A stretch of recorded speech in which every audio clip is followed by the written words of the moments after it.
Alright guys, we are on the Unlimited Artifacts Remastered mod page on Nexus Mods. As always, I'm going to leave a link in the description down below so you guys can follow along with everything that I'm doing. And please don't forget, if you like this mod, go ahead and endorse it. I can't do so because I haven't downloaded the mod yet, but shortly I will.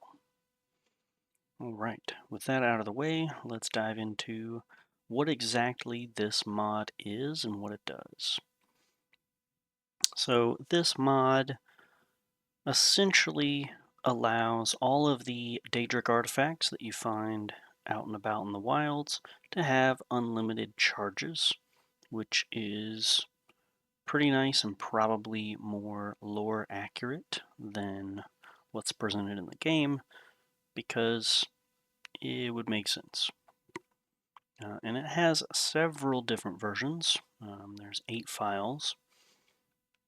But essentially, there is a main file with just the base game, and it includes all of these different weapons. See, Daedric artifacts here.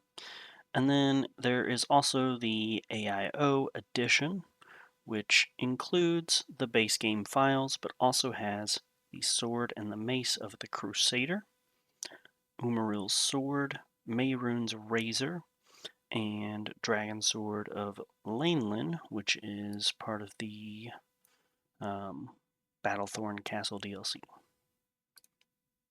So there's these two main versions that have basically all of this, and then whether or not you want to include these. And then there's the DLC, standalones, optionals.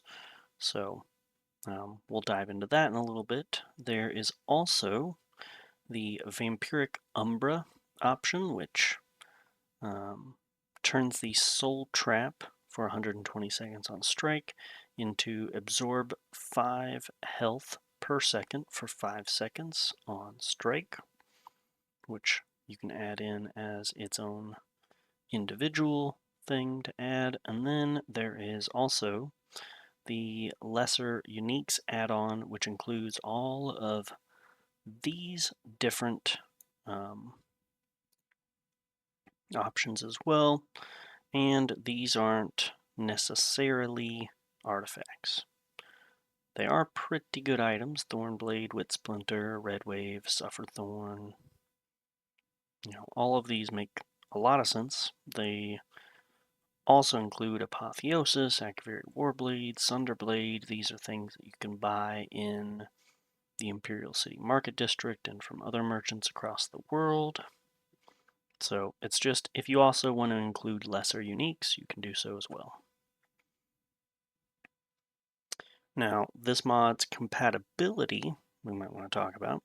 It is compatible with things that alter artifact weapon records. It is compatible with mods which de-level artifacts.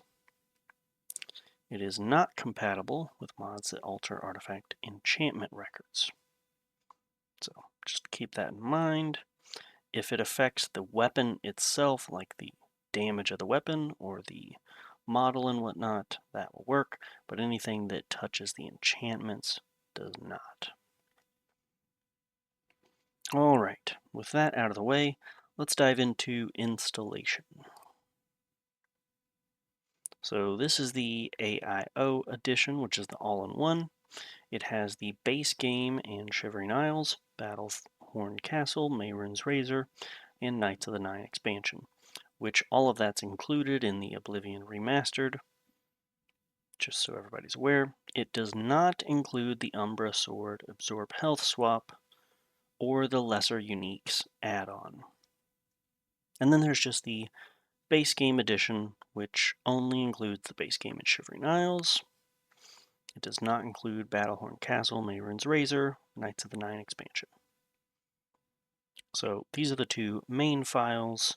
I think I would recommend the all-in-one because everybody already has all this DLC included. You might as well get the all-in-one.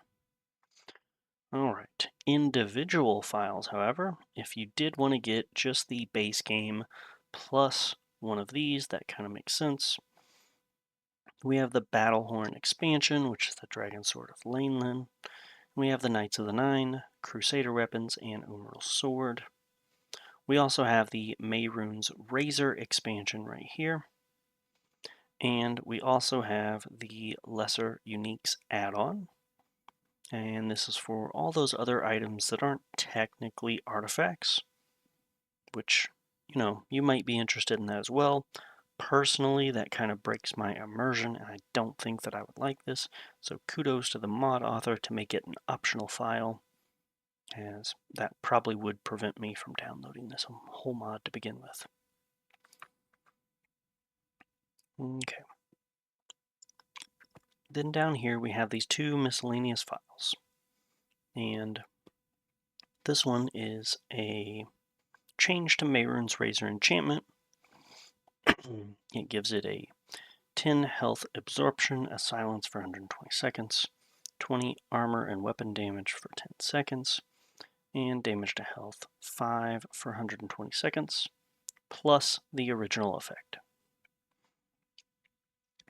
So that's quite a bit of an upgrade to the Mehrunes Razor. If you're interested in it, go ahead and get it. And then the Vampiric Umbra that absorbs health.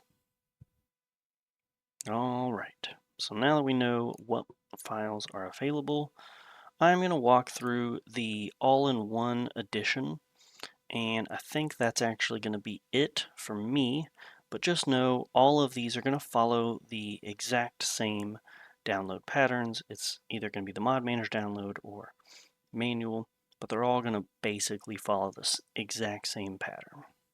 So let's go with the all-in-one version here. I'm going to do a Mod Manager download to start us off, and then we'll get into manual afterwards.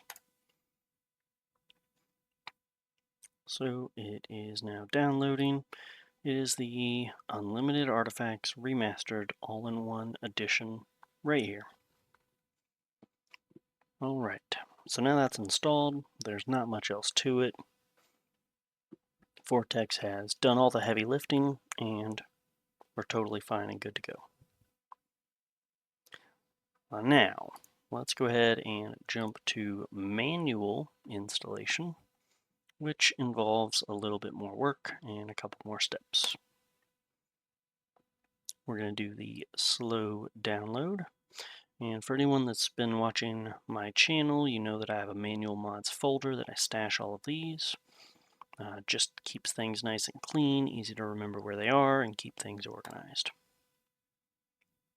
Alright, so now that I have it downloaded, I'm just going to open this folder. Now I have to open the Games folder for Oblivion Remastered. If you guys are manually installing this, you probably already know where your Games folder is, but for anyone that does not know, wherever you have Steam installed, it is going to be under Steam, Steam Apps, Common, Oblivion Remastered. Alright, so now let's get back to the mod itself. We have the all-in-one edition zip file installed. We need to extract it. I'm going to use 7-zip to do so.